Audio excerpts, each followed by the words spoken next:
Čau visiem, te ir Nikola, un šodien es gribētu jums parādīt, kā iztaisīt perfektu bildi telefonā, mājas apstākļos, ja tu neesi profesionāls, nemāki ļoti labi krāsoties.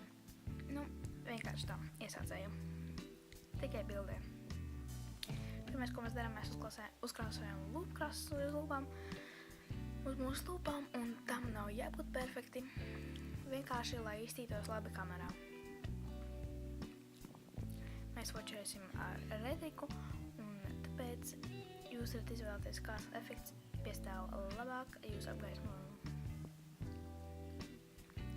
Tagad vienkārši ar konsīleri aizkrāsojot malas, lai izstītos daudz tīrāk, un aizkrāsot arī jūsu nepilnības.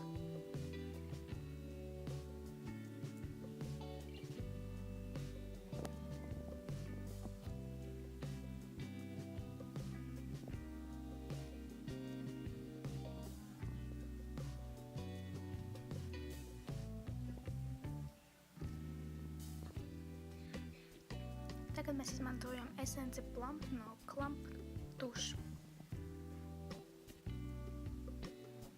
Un uzklājam to uz augšējām un apakšējām skropstām, ja jūs gribat daudz dziļāk padarīt acis dziļākus un kamerā tas iztīsies ļoti labi, ja arī jūs to tādā veidā neliekat uz augšējām un apakšējām skropstām ikdienā. Tas izcels jūsu acis kamerā.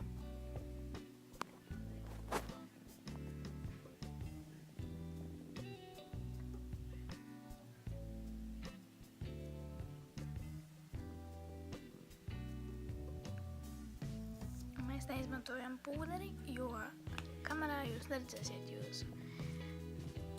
jūsu spīdumu, vismaz manā neredz. Un tāpēc mēs leņķi izmantosim tādu, lai neredz, ka jums ir spīdīga āda.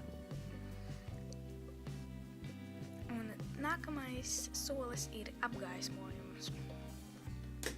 Apgaismojums ir ļoti svarīgs. Jūs varat izmantojot lampu padarīt jums nepieciešamo apgaismojumu jūsu leņķim, kur jūsu sejas, un mēs izmantojam kameru retrika, jo jūs varat paņemt kameru rokās un apstīties, no kāda leņķa jums labāk iztīsies jūsu apgaismojumā. Paldies!